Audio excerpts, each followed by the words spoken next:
Eshu. He is known in Santeria as Eleggua, in Candomble as Eshu, and in Vodou he is called Legba. He is also identified in some Catholic beliefs with Saint Anthony of Padua, Saint Michael, or Santo Niño de Atocha. He is associated with many things. He is far more diverse than any other Orisha, deity, or divinity that we would compare him to. He is associated with being a trickster, but also plays a very important role as a messenger. He also represents chaos, change, chance, and uncertainty. And like the other Orishas, he is venerated in Yoruba religion, Umbanda, Candomble, Santeria, Haitian Vodou, folk Catholicism, but he is also spoken about in many other parts of the world. He is classified as an Orisha, but shares a very unique role as being a member of the Ajogun, who are demons. The Yoruba theology teaches us that there are 201 powers to the right, and these are called the Orisha, whose role is to act as protectors and facilitators of mankind. But there are also 201 powers to the left called Ajogun, who are demons, and they represent a role in which they present humans with challenges and obstacles that ultimately need to be overcome. And Eshu's place is unique because he is both an Orisha but also a leader of the Ajogun. He is the one deity who is found to be the one on both sides and is somehow able to be in all places at the same time. So being such a unique deity, he has to be viewed in a really different way than other deities. He was a trickster. He was primarily known for being unpredictable, sly, and he was fond of pranks that could be cruel or sometimes even disruptive. He is known to speak every language on the planet, and his primary role serves as a messenger between the Orishas and the people. In his role of chaos, he is held as the holder of the creative potency of the Orishas. And for this reason, all sacrifices and all offerings are shared with Eshu in some manner, because he is the messenger who delivers sacrifices to the Orisha from humans and from Orishas to other Orisha. He also holds this conflicted position among humans and the Orisha because he is also designated to be the one who tests their souls, who presents challenges. Eshu tempts and thwarts and disrupts, and sometimes if one passes a test, he may find it resurrected in a slightly different form. And it's not because he has issue with any particular person or any group, and he enforces these laws on all people as a system not only of tests and challenges, but also reward. He is simultaneously respected and revered, but also feared. He is in close proximation with all forces, both positive and negative, and in that respect is seen as a negotiator between the forces of chaos and those that would be the forces of order. He also holds a particularly close association with the Orisha or Ranmila, who is noted for his wisdom and knows the wishes of all the divinities and the deities.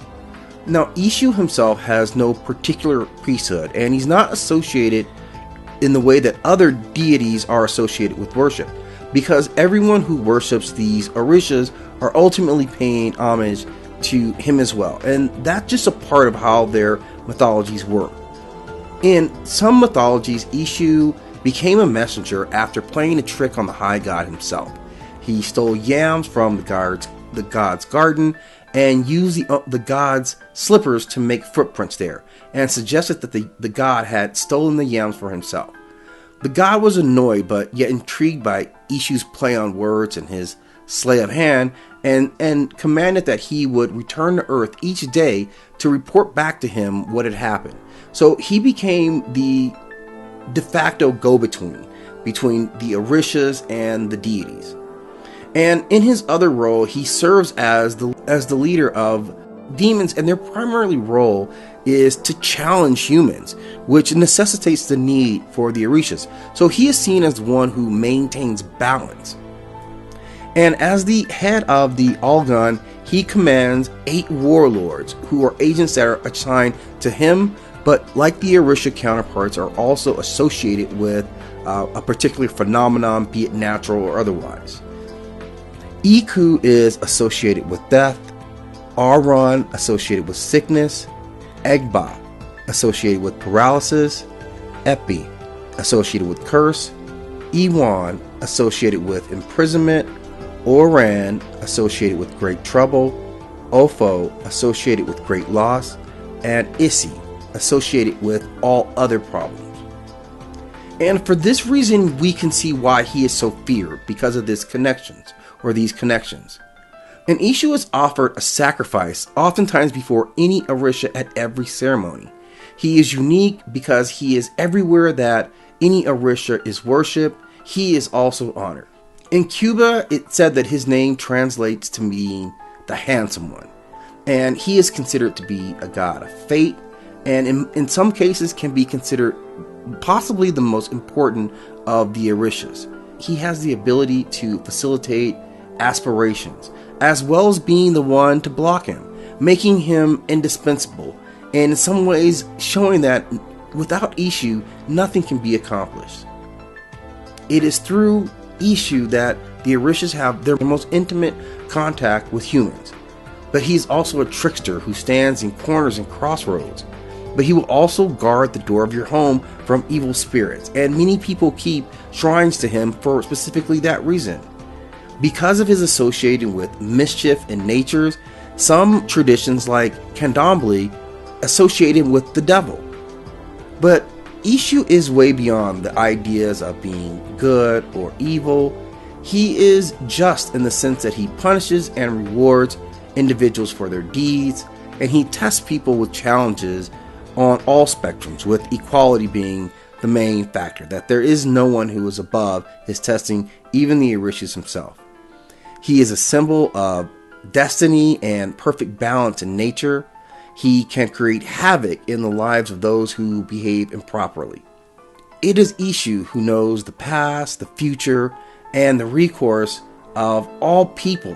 And though his actions may not seem justified to us, or in the moment be difficult to understand, we have to trust that Eshu is always working with the greater sense of balance, because that is ultimately what he represents.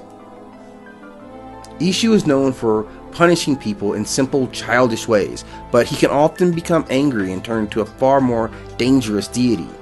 His favorite day is Monday, and you can take him dishes of candy, rum, and cigars, but also corn and smoked possum. It is said that he was a child of Alabawana, who is known to be the lonely spirit, and the myth tells us that when Eshu came of age, he chained his mother to the forest and went forth to become a trickster and then the messenger. He is the first Orisha to be fed, for without his blessings no goodwill can be done. He is the Orisha who cured Obatala's sickness, who was the great father of creation, and in thanks, the deity gave him the keys to all doors and ordered that he be the first of any Orisha. Being such a complex character, it's difficult to make associations with Eshu and any other deity.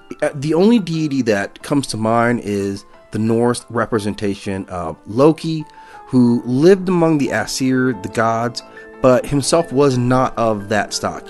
And he represented in his own ways mischief and chaos, and in some capacity served as a messenger for Odin in many instances. But beyond that, the comparisons to Eshu fall down.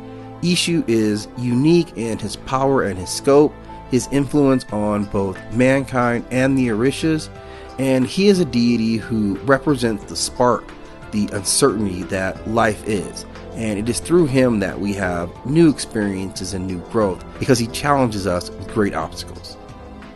Thank you again for stopping at Nine World Chronicles. Please like and subscribe, and be sure to check out some of our other videos.